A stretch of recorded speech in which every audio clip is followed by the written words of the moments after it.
Hello বন্ধুরা, কেমন আছো তোমরা? আশা করি সবাই খুব ভালো আছো। আমিও খুব ভালো আছি। বেঙ্গলি ফিট মম চ্যানেলে তোমাদের সবাইকে অনেক অনেক স্বাগত জানাই। থাম্বনেল দেখে নিশ্চয়ই বুঝে গেছো আমি আজকে কি বিষয় নিয়ে কথা বলবো। হ্যাঁ, আজকে আমি কথা বলবো সদ্যজাত বাচ্চাদের হিচকির সমস্যা নিয়ে। বড়দের মতো বাচ্চাদেরও কিন্তু হিচকি হয়, আর এটা কোনো সমস্যা নয়, এটা খুবই কমন একটা বিষয়, কিন্তু তাও এটা নিয়ে আমরা চিন্তিত হই। বাচ্চাদের হিচকি উঠলে সেটা বন্ধ করার জন্য আমরা অনেক ভুলভাল কাজকর্ম করে থাকি, যেগুলো কিন্তু আমাদের একদমই করা উচিত নয়। তো আজকে আমি তোমাদের হিচকি বিষয়ে সমস্ত ডিটেলস জানাবো। হিচকি কেন হয়, এর কারণগুলো যদি তোমাদের জানা থাকে তাহলে তোমাদের কাছে ক্লিয়ার হয়ে যাবে যে এই বাচ্চাদের হিচকি কিভাবে বন্ধ করা যায়।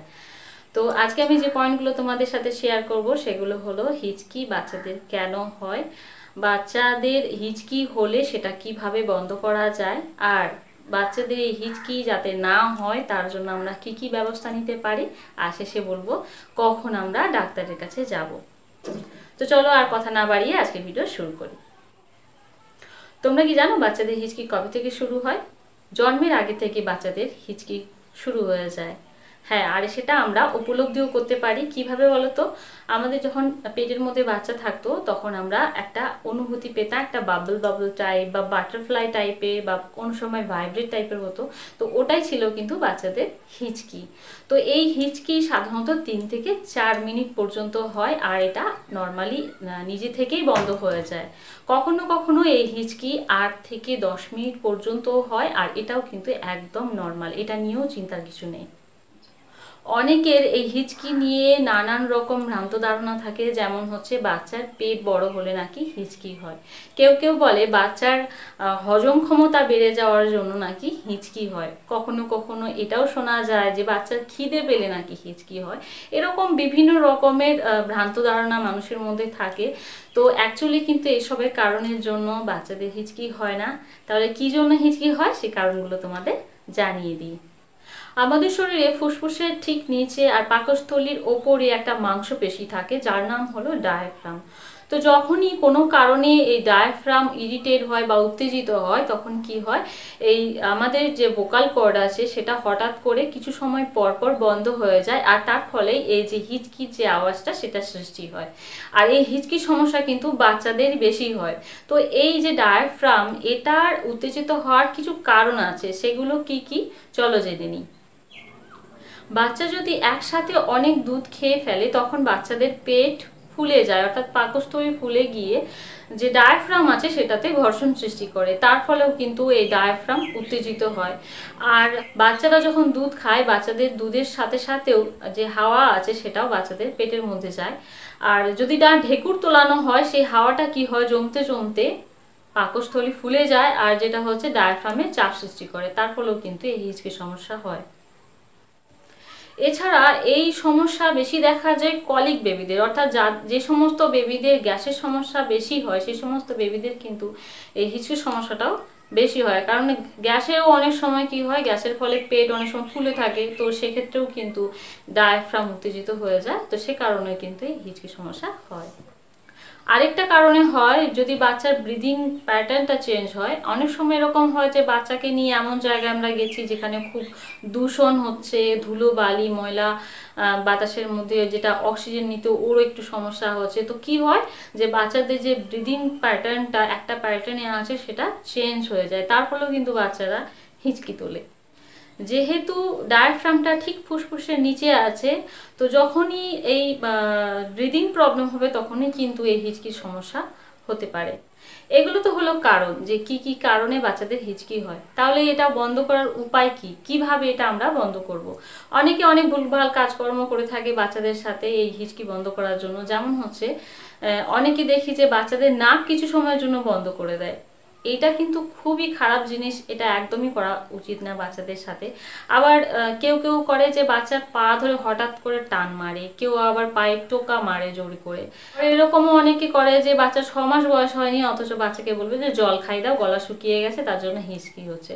তো এরকম নানান কাজকর্ম আছে যেগুলো আমরা করে থাকি বা অনেকে করে থাকে, তো এটা কিন্তু একদমই করা উচিত না বাচ্চাদের সাথে। এরকম করলে কিন্তু বাচ্চাদেরই ক্ষতি হবে, আর বাচ্চাদের ক্ষতি হলে তো অবভিয়াসলি তোমাদেরও ক্ষতি হবে। তাহলে হিচকি বন্ধ করার সঠিক পদ্ধতি কি চলো জেনে নিই। যখনই বাচ্চার হিচকি উঠবে তখনই কিন্তু বাচ্চাকে ঢেকুর তোলাও। এই ঢেকুর তোলালে কি হয় যে বাচ্চা দুধ খাওয়ার সময় যে পেটে হাওয়াটা চলে গেছে সেটা বেরিয়ে যায়। আর তার সাথে সাথে বাচ্চার পিঠে আলতো হাতে একটু মালিশ করে দাও, এতে কিন্তু বাচ্চারা অনেকটা আরাম পাবে। এছাড়া তোমরা টামি টাইম দিতে পারো, অর্থাৎ বাচ্চাকে পেটের উপরে ভর দিয়ে শোয়ানো। খুব ছোট বেবিদের ক্ষেত্রে এটা সম্ভব না, যেমন 1 কি 2 মাসের বাচ্চাদের ক্ষেত্রে সম্ভব না। একটু বড় হলে 3 মাসের বাচ্চার থেকে এটা তোমরা করতে পারো। এর ফলে কি হয় যে পেটে যে বাচ্চার হাওয়াটা থাকে দুধ খাওয়ার সাথে সাথে যেটা চলে যায় সেটা বেরিয়ে যায়। এছাড়া টামি টাইমের অনেক উপকার আছে, যেমন হচ্ছে যে টামি টাইম দেওয়ার ফলে বাচ্চাদের কি হয় যে বমি হওয়ার সম্ভাবনাটা যেটা থাকে সেটাও কমে যায়। প্লাস হচ্ছে বাচ্চাদের গ্যাসের সমস্যাটাও কিন্তু কম থাকে। তাই টামি টাইমটা দিতে থাকো, তাহলে কিন্তু এই সমস্যাগুলো, এই হিঁচকির সমস্যা, বমির সমস্যা আর গ্যাসের সমস্যাটা কিন্তু অনেকটা কম থাকে। যদি ধুলো বালি বা পলিউশনের কারণে বাচ্চার ব্রিদিং এর প্রবলেম হচ্ছে মনে হয়, তাহলে বলবো যে সেই জায়গা থেকে বাচ্চাকে একটা ভালো জায়গায় নিয়ে যাও আর কিছুক্ষণের জন্য বাচ্চাকে একটু ব্রেস্ট ফিডিং করাও। কারণ ব্রেস্ট ফিডিং করালে কি হয়, বাচ্চার যে ব্রিদিং প্যাটার্নটা সেটা একটু নর্মাল হয়ে যায়, আর এটা কিন্তু হেল্প করে হিচকি কমানোর জন্য। আর যদি বাচ্চা অনেক সময় ধরে ক্ষুধার্ত আছে, দুধ খায়নি, তাহলে বলবো যে একটু ব্রেস্ট ফিডিং করে দাও। তবে কিন্তু একদম জল দেবে না, যদি না বাচ্চার বয়স 6 মাস হয়। 6 মাসের আগে কিন্তু একদম বাইরে থেকে জল কোনো রকম খাওয়াবে না বাচ্চাকে। বাচ্চার দুধই বাচ্চার কাছে জল। যদি বাড়ির বড়রাও বলে যে জল খাইয়ে দাও একটু হিঁচকি কমে যাবে, কিন্তু একদম এটা শুনবে না। এটা কিন্তু মানে ডাক্তারও বলে দেয় যে 6 মাস আগে বাচ্চাদের কিন্তু একদমই জল দেবে না। তার পরিবর্তে তোমরা দুধ দাও, দুধেই কিন্তু তার সেই জলের অভাবটা পূরণ হয়ে যায়। এছাড়া আমাদের শরীরেও অনেক রকম চেঞ্জেস হয়, দেখবে শরীরে যখন টেম্পারেচার চেঞ্জ হয়ে যায়, মানে হঠাৎ করে ধরো আমাদের ঠান্ডা লেগেছে, তো তখন অনেক অনেক ক্ষেত্রে যেমন হয়, আমার যেটা হয় যে খুব ঠান্ডা লেগে গেলে হঠাৎ করে হাতের পায়ের তালু চুলকোনো শুরু হয়ে যায়। তো বাচ্চাদেরও এরকম একটা সমস্যা হয় যে হঠাৎ করে যখনই বাচ্চার ঠান্ডা লাগছে বা বাচ্চার শরীরে টেম্পারেচারটা কমে যাচ্ছে, তখন বাচ্চাদের কিন্তু হিচকির সমস্যা হয়ে থাকে। তো তখন যদি এরকম মনে হচ্ছে, তা বলবো যে একটা কোনো টাওয়াল বা ব্ল্যাঙ্কেট বাচ্চার গায়ে একটুক্ষণের জন্য চাপিয়ে রাখো, দেখো কিছুক্ষণ পরে দেখবে অনেকটা বাচ্চার হিচকিটা বন্ধ হয়ে যাবে। এটাও একটা টেকনিক বাচ্চাদের হিচকি বন্ধ করার, এটাও তোমরা করে দেখতে পারো। আর বাচ্চা হিচকি তুললে বাচ্চাকে চেষ্টা করো ওর মনটাকে অন্যদিকে ঘুরিয়ে দেওয়ার। মানে ওকে কোনো ভালো জায়গায় নিয়ে যাও, কোনো গাছ দেখাও, ফুল দেখাও, পাখি দেখাও, বা ওর খেলনা দিয়ে ওকে ভোলানোর চেষ্টা করো, যাতে ওর কনসেন্ট্রেটটা মানে এই হিচকির দিকে না থাকে, অন্য দিকে চলে যায়। তো এতে কিন্তু দেখবে কিছু সময় পর দেখবে অটোমেটিক্যালি বাচ্চাদের হিচকিটা বন্ধ হয়ে গেছে। তো এটা তোমরা করতে পারো। এবার তোমাদের বলবো যে এই হিচকি সমস্যা যাতে না হয় তার জন্য আমরা কি কি ব্যবস্থা নিতে পারি। প্রথম হচ্ছে বাচ্চাকে যখনই দুধ খাওয়াবে তখনই 45 ডিগ্রি অ্যাঙ্গেলে বাচ্চাকে ধরে দুধ খাওয়া। দরকার হলে বাচ্চার মাথার পেছনে কিছু বালিশ বা একটু উঁচু টাওয়াল ফাওয়াল কিছু ধরতে পারো, তাতে কি হয় তোমারও ধরতে সুবিধে হয়। একদম বাচ্চাকে স্ট্রেট শুইয়ে কখনো কিন্তু দুধ খাওয়াবে না।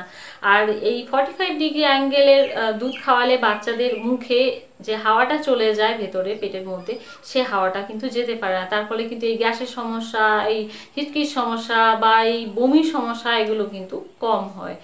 আর হচ্ছে যে ফর্মুলা মিল্ক যে সমস্ত বেবিরা খায় তাদের ক্ষেত্রে একটা সমস্যা হয় যে তাদের যে নিপলটা, সেটা অনেক সময় কি হয় বাচ্চার মুখের থেকে বড় হয়ে যায় বা ছোট হয়ে যায়। তো কি হয় সেই বয়স হিসাবে কিন্তু তোমরা নিপলটা নাও, তাতে কি হয় যে বাইরে থেকে হাওয়াটা যেতে পারে না। তো এটা কিন্তু বয়সের সাথে সাথে নিপলটা তোমরা চেক করে নিও যে বড় হচ্ছে না, তো একদম যেন বাচ্চার বয়স হিসাবে সেই নিপলটা হয়। দুধ হচ্ছে বাচ্চাকে যতবার দুধ খাবে ততবার কিন্তু ঢেকুর তোলাবে, অবশ্যই এটা করা উচিত। আর সব থেকে ভালো হবে যে প্রতিবার যখনই ব্রেস্ট চেঞ্জ করছো তখনই বলবো যে একটা ব্রেস্টের দুধ খাওয়ানোর সাথে সাথে বাচ্চাকে ঢেকুর তুলিয়ে দাও। তাতে কি হয় যে অল্প পরিমাণ যে হাওয়াটা গেছে সেটা বেরিয়ে যাবে, একসাথে হাওয়াটা জমবে না। তো একটা ব্রেস্টে দুধ খাওয়ানোর পরে একটু ঢেকুর তুলে নাও, তারপরে আবার একটা ব্রেস্টে দুধ খাইয়ে আবার ঢেকুর তুলে নাও। তো এতে কিন্তু মানে এটা খুব ভালো হবে, বাচ্চাদের হিচকি সমস্যাটা অনেকটাই কম থাকবে, গ্যাসের সমস্যাও কম হবে। আর হচ্ছে বাচ্চাকে একসাথে অনেক দুধ খাওয়াবে না। অনেক সময় এরকম হয় বাচ্চা অনেকক্ষণ ধরে ক্ষুধার্ত আছে, তো বাচ্চাকে দুধ খাওয়ালে সে কি হয় বেশি পরিমাণ দুধ খেয়ে নেয়। আর বাচ্চাদের যে পাকস্থলী, আমাদেরও পাকস্থলী একদম ফ্লেক্সিবল হয়, যতটা আমরা খেতে পারবো সেই নিয়ে নেবে। তো এর ফলে অনেক রকম সমস্যার সৃষ্টি হয়। কিন্তু তোমাদের বলবো যে বাচ্চাকে 2 ঘন্টা গ্যাপ দিয়ে বা 1.5 ঘন্টা গ্যাপ দিয়ে দিয়ে বাচ্চাকে দুধ খাও, তাতে কিন্তু সমস্যাটা কম হবে।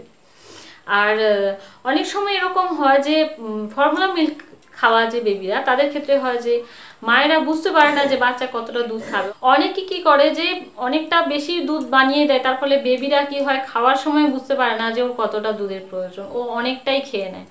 তো এটা কখনোই করো না। বাচ্চার বয়স হিসাবে কতটা দুধের প্রয়োজন ততটাই বাচ্চাকে দুধ দাও। আর একটু ঘন ঘন খাওয়াও, একটু পর পর। তাহলে এরকম না যে আধ ঘন্টা আগে খেয়েছে আবার আধ ঘন্টা পরে বানিয়ে দিলে, এটাও কখনো কিন্তু করো না।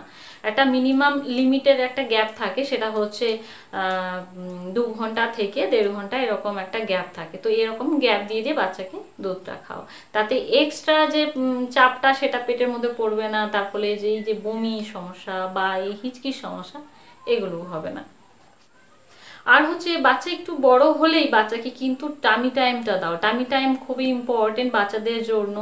এই গ্যাসের সমস্যা বা বমির সমস্যা, মানে বিভিন্ন রকম সমস্যা বাচ্চাদের কিন্তু হজমের ক্ষমতাও বাড়াতে সাহায্য করে, বাচ্চাদের পেটে যে মাংসপেশি সেগুলোকে মজবুত করতে সাহায্য করে। তো টামি টাইমটা খুব উপকারী বাচ্চাদের। সেই জন্য বলবো যে একটু বাচ্চা বড় হলেই 2-2.5 মাস হলেই বাচ্চাকে টামি টাইমটা দিতে শুরু করো। এবার লাস্ট পয়েন্টে চলে যাচ্ছি যে বাচ্চাকে কখন আমরা ডাক্তারের কাছে নিয়ে যাব। নর্মালি কিন্তু হিচকি হলে আমরা ডাক্তারের কাছে নিয়ে যাওয়ার প্রয়োজন মনে করি না, কিন্তু এমন কিছু সিমটম আছে যেগুলো দেখলে আমরা বাচ্চাকে ডাক্তারের কাছে নিয়ে যাব। তো সেগুলো কি কি? নর্মালি বাচ্চাদের হিচকি হয় 3 থেকে 4 মিনিট পর্যন্ত, আর ম্যাক্সিমাম হয় 8 থেকে 10 মিনিট পর্যন্ত। কিন্তু যদি তার বেশি হয়, 10 থেকে 15 মিনিটেরও বেশি হচ্ছে হিচকি বাচ্চা, আর হিচকি কিছুতেই কমছে না, তখন একবার ডাক্তারের সাথে তোমরা যোগাযোগ করে নিতে পারো।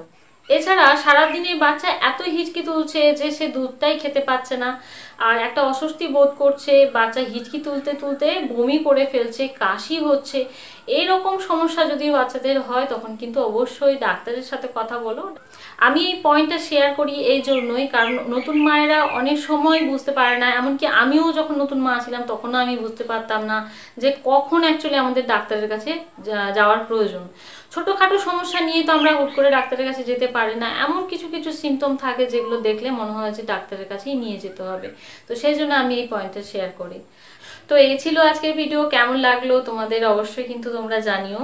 আর ভালো লাগলে অবশ্যই লাইক করো। লাইক করলে আমাদের ভিডিও বানানোর আগ্রহটা অনেকটা বাড়ে। আর চ্যানেলে যদি নতুন এসে থাকো তাহলে চ্যানেলটি সাবস্ক্রাইব করো, পাশে থাকা যে বেল আইকন আছে সেটা প্রেস করে অল নোটিফিকেশনটা অন করে দিও। তাতে কি হয় যে আমি যে নতুন ভিডিওগুলো দেব সেগুলোর নোটিফিকেশন তোমরা পেয়ে যাবে। আর যদি ভিডিওটা হেল্পফুল মনে হয় তাহলে কিন্তু ভিডিওটা শেয়ার করে দাও অন্যান্য মায়েদের সাথে, তাদেরও কিন্তু এই ভিডিও থেকে অনেকটা জানা থাকতে পারে বা হেল্পও পেতে পারে। আর আমাকে ইনস্টাগ্রামে ফলো করতে পারো, ওখানেও কোয়ারি করতে পারো। এছাড়া আমি আমার মজাদার রিলস যদি দেখতে চাও সেখানেও তোমরা আমাকে ফলো করে রাখতে পারো। তো দেখা হচ্ছে পরের ভিডিওতে। খুব ভালো থেকো তোমরা, সুস্থ থেকো।